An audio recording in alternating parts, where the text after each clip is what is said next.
सर्दियों के मौसम में अपने आप को एनर्जिक बनाए रखने के लिए फ्रेंड्स आपको घर के कामों को एक रूटीन के अंदर फॉलो करना ही पड़ेगा। भाई सर्दियों में ये तो हो नहीं सकता कि आप सुबह 5 बजे उठ के बाहर वॉक करने के लिए जाएं, क्योंकि डॉक्टर भी इस फॉग के मौसम में मना कर देते हैं आउटडोर घूमने के लिए।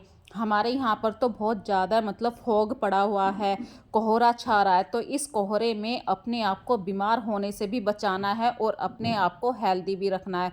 तो इसके लिए जो घर के काम होते हैं, भाई आप बेसिक से काम करते हैं, जैसे खाना बनाना है, किचन साफ़ करना है, लेकिन उसके बाद भी इतने सारे काम होते हैं, जैसे अपने घर को सही से अरेंज करना, कपड़े धोने के बाद कपड़ों को सही से फोल्ड करना।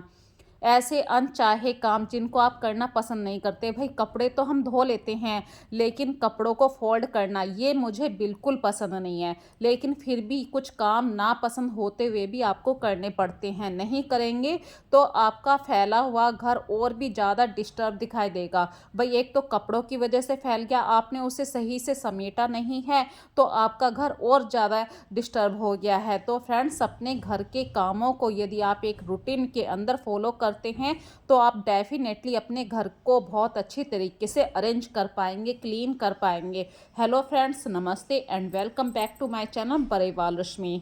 सो फ्रेंड्स, आज जो वीडियो मैं आप लोगों के साथ लेकर आई हूँ वो अपने घर के डेली रूटीन से कुछ अलग हटकर है।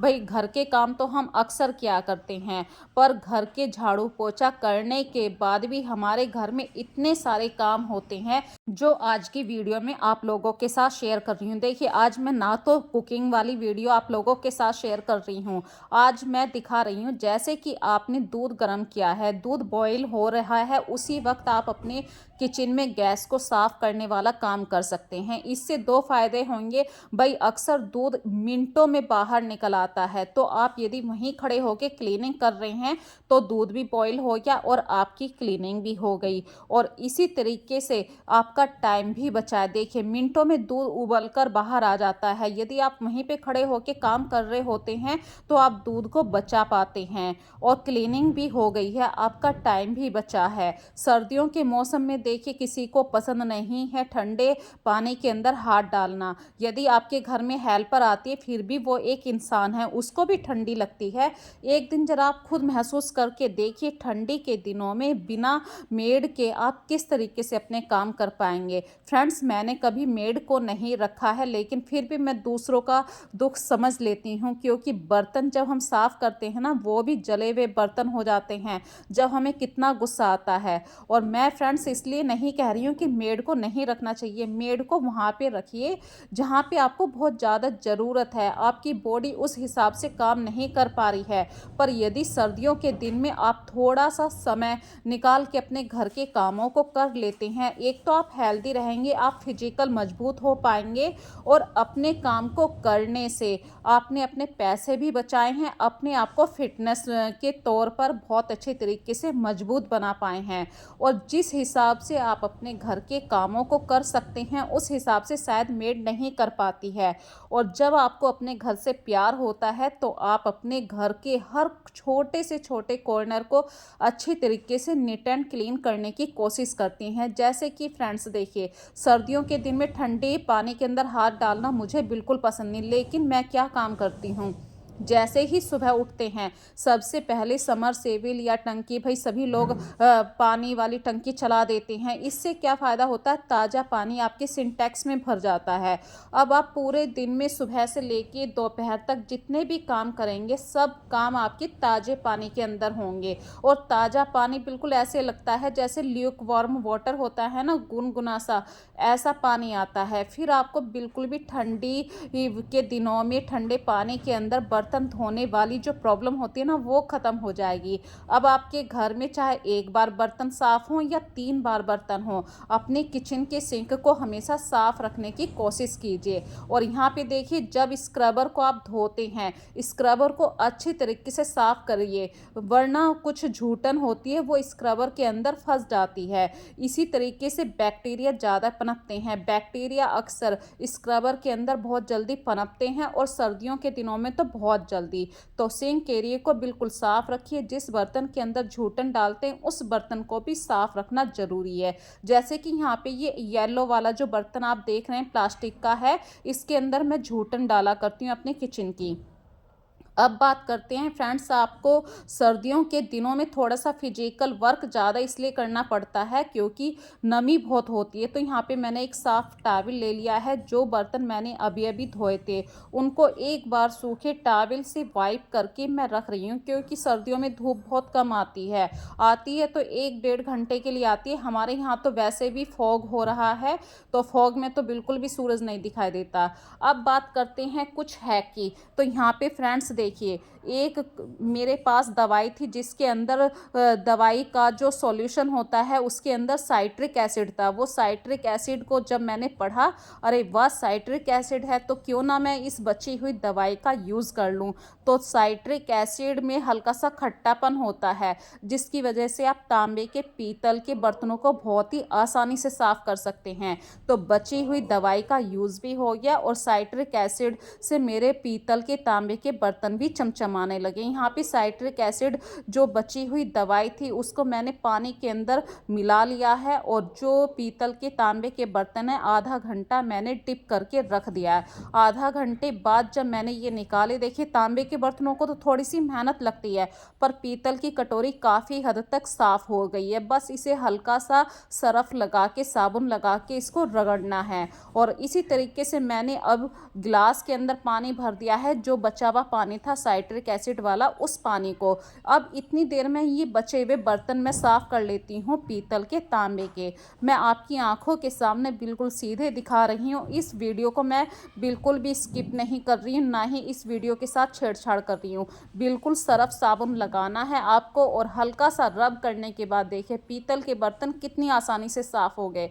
तो कभी कभी हमारे घर के अंदर कुछ ऐसे सॉल्यूशन होते हैं जैसे कि सिरका होता है, वाइट विनेगर, ब्लैक वाला सिरका होता है, और तो और पीताम्बरी से तो अक्सर आप लोग साफ़ किया ही करते हो पीतल तांबे के बर्तन, लेकिन कभी कभी दवाइयों के अंदर भी कुछ ऐसा सॉल्यूशन होता है जिससे हम पीतल तांबे के बर्तनों को चमका सकते हैं। ये वाला हैक आप लोगों को कैसा लगा मुझे कमेंट सेक्शन में ज़रूर बताना फ्रेंड्स। मेरे पीतल के घर के जो बर्तन हैं, जैसे पूजा पाठ में मैं पीतल के तांबे के बर्तनों का यूज़ करती हूँ भोग लगाने के लिए, वो बर्तन बिल्कुल साफ़ हो गए। सर्दियों के दिनों में बहुत बड़ी प्रॉब्लम होती है पीतल के तांबे के बर्तनों को चमकाना। अब बात करते हैं घर की मॉपिंग के लिए। घर का पोछा तो देखिए मैंने लगा दिया है, सूखने के लिए मैंने पंखे भी चला दिए हैं, लेकिन मैं यहाँ पे जो बात आप लोगों के साथ शेयर कर रही हूँ, घर की मॉपिंग करने के बाद सबसे बड़ा जो टास्क आता है वो घर के सामान को सही से अरेंज करना भी आता है। मॉपिंग तो मैंने कर दिया, झाड़ू पोछा पहले कर दिया था, लेकिन विंटर वैकेशन की वजह से बच्चे घर पर ही हैं, जिसकी वजह से आपने भले ही सुबह बेड को सही से अरेंज किया है, लेकिन बच्चे बार बार बेड के ऊपर तो बैठेंगे, अपनी किताबों को वहाँ पर छोड़ देते हैं। तो इसका मतलब ये नहीं है फ्रेंड्स कि आपको फिर से वो बेड दोबारा से अरेंज नहीं करना है। भाई बच्चों को ठंडी से बचाने के लिए ब्लैंकेट जो होता है, जो एक लाइट वेट का ब्लैंकेट होता है, आप उसको बेड के ऊपर इस तरीके से अरेंज कीजिए कि बच्चे एक बार बैठें, 2 बार बैठें, जब भी बच्चे बैठें उस ब्लैंकेट को ओढ़ें। और रात के वक्त की जो रजाई होती है वो थोड़ी हैवी होती है, उसको मैं दिन के वक्त में बिल्कुल यूज़ नहीं करती हूँ। तो दिन के वक्त में आप इस तरीके से एक लाइट वेट वाला ब्लैंकेट अपने बेड पे अच्छी तरीके से अरेंज कर दीजिए। ये देखने में भी थोड़ा सा अच्छा लगता है।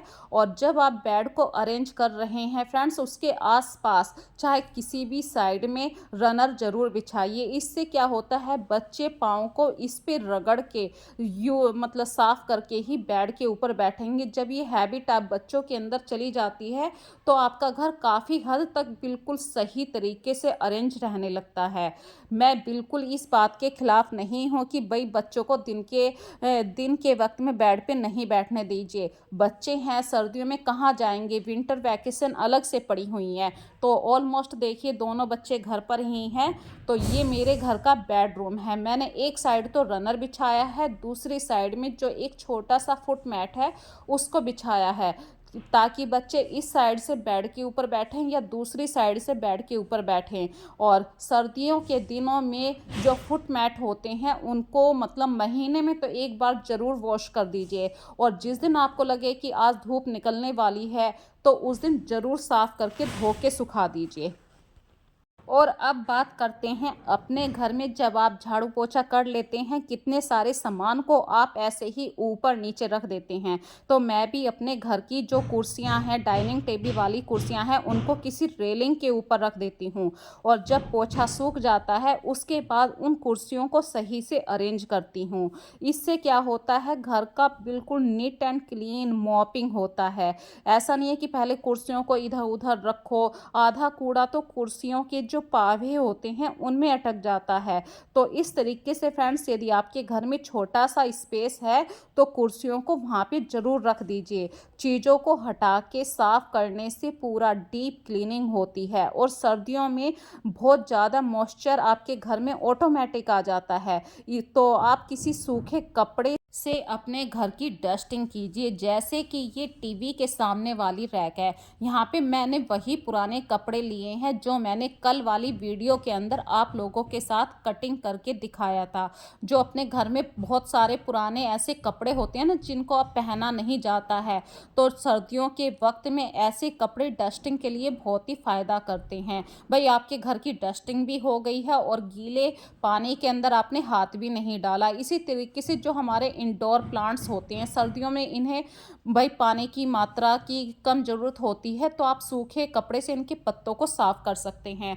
अक्सर हम क्या काम करते हैं, जो हमारे ग्लास वाला सरफेस होता है वहाँ पे आपने कोई भी दूध का, चाय का बर्तन रख दिया, उसकी जो तली पे निशान लगता है फिर वो ग्लास वाले शीशे के ऊपर आ जाता है। तो फ्रेंड्स, इस प्रॉब्लम से यदि आप बचना चाहते हैं तो हफ्ते में एक बार पूरी मतलब जो ग्लास वाला सरफेस है वहाँ पे कॉलिन से बिल्कुल साफ कर दीजिए। अदरवाइज वो जो निशान है, जो ग्लास की तली का निशान है, उसे आप भूल जाएंगे और शीशे पे वो चीज़ें कम दिखाई देती हैं, लेकिन दूर से वो चीज़ दूसरे को बहुत जल्दी दिखाई दे जाती हैं। और आपने कितना भी अपने घर को साफ किया है, दूसरे की नज़रों में यदि वो डस्ट आ जाती है, वो निशान आ जाता है, फिर बहुत ज़्यादा भयानक लगता है, भद्दा लगता है। भयानक मतलब भद्दा लगता है कि हम तो इतना साफ रखते हैं, लेकिन फिर भी एक निशान की वजह से हमें थोड़ा सा फील करना पड़ा कि हम साफ नहीं करते हैं। इसी तरीके से जो कल वाली वीडियो में मैंने कटिंग करके कपड़े वेस्ट कपड़ों की कटिंग मैंने आप लोगों के साथ शेयर करी थी, उस कटिंग को कभी भी मत फेंकिए। सर्दियों के दिनों में कुछ कपड़ों के अंदर माइक्रोफाइबर वाले रोए लगे रहते हैं, जिनकी वजह से डस्टिंग बहुत ही आसान हो जाती है। और मेरे घर में फ्रेंड्स ये ग्लास वाली रेलिंग है, बच्चे कितनी बार हाथ पकड़ के इस रेलिंग को कितनी बार चढ़ते हैं, हम भी चढ़ते हैं और हमारे हाथों के निशान इस ग्लास वाली रेलिंग पर लग जाते हैं। जब हम बाहर से आते हैं वो निशान आपको ऑटोमेटिक दूर से दिखाई दे जाते हैं। आप 24 घंटे घर में रहते हैं, आपको वो निशान नहीं दिखाई देंगे, लेकिन बाहर से जो बंदा आता है ना, उसकी एकदम निगाह उस निशान के ऊपर ज़रूर जाती है। तो ऐसे में कॉलिन से आप किसी डस्टर की हेल्प से उस सरफेस को ज़रूर साफ़ कीजिए। और यहाँ पे फ्रेंड्स, ये जो एरिया आप लोग अभी देख रहे हैं, ये मेरे घर का एंट्रेंस एरिया है। एंट्रेंस एरिया के पास ही एक वॉल मिरर है, जिसको मैं हमेशा साफ़ करके रखा करती हूँ, लेकिन सर्दियों के मौसम में रात में बहुत ज़्यादा ठंडी होती है, उसकी वजह से यहाँ पे बहुत ज़्यादा नमी आ जाती है। नमी के कारण यहाँ पे बहुत ज़्यादा चिपचिप सा भी लगता है, इसलिए मैं सूखे कपड़े से सर्दियों में डस्टिंग करना ज़रूर पसंद करती हूँ। 24 घंटे में एक बार डस्टिंग ज़रूर कीजिए। इसी तरीके से आप अपने घर के कालीन को डस्टर से साफ कर सकते हैं। भाई कालीन को महीने में, 2 महीने में, 6 महीने में धोया जाता है। आप इसे उठा के धूप में सुखा सकते हैं, लेकिन हमारे यहाँ पर तो धूप भी नहीं निकल रही है, तो ऐसे में चीज़ों को गंदा तो नहीं छोड़ सकते। तो फ्रेंड्स, मैं इस डस्टर से हमेशा डेली ही साफ़ किया करती हूँ। डस्टर तो धुल जाता है, भाई बचे हुए सरफ के अंदर मैं इस डस्टर को डाल दिया करती हूँ। इस तरीके से हैंडल ये निकल जाता है और ये जो कवर सा इसको मैं धो दिया करती हूँ। और फ्रेंड्स अक्सर हम देखिए लिविंग रूम में कितनी बार बैठा करते हैं, कोई गेस्ट आ गया जब भी बैठते हैं और हमारा मन नहीं लग रहा तो चलो आज लिविंग रूम में बैठे हैं, टीवी देख रहे हैं या वहाँ पे बैठ के चाय पी रहे हैं। लिविंग रूम हमारे घर का एक ऐसा एरिया होता है जिसको हम सबसे ज़्यादा साफ रखना पसंद करते हैं। तो लिविंग रूम में यदि आपको 3 बार 4 बार भी जो कुशन होते हैं उन्हें अरेंज करना पड़े तो डेफिनेटली कीजिए, क्योंकि यदि कुशन डिस्टर्ब रहते हैं सोफे के ऊपर तो आपके घर की बिल्कुल मतलब जो सामान को आप ऑर्गेनाइज करके रखते हैं वो सब चीज़ें बिल्कुल वेस्ट हो जाती हैं। तो फ्रेंड्स आज की वीडियो में मैंने आप लोगों के साथ बहुत सारी बातें करी हैं। यदि आज की वीडियो में आपको मेरी कोई भी बात पसंद आई है या कोई भी आप मुझसे बात पूछना चाहते हैं तो प्लीज़ मुझे कमेंट सेक्शन के अंदर ज़रूर लिख कर बताइए और मैं आप लोगों के कमेंट के आंसर भी ज़रूर दिया करती हूँ। तो फ्रेंड्स अपना ध्यान रखिए, फिर मिलेंगे एक नई वीडियो में नए कॉन्सेप्ट के साथ। तब तक के लिए अपना ध्यान रखिए। So take care friends and bye bye.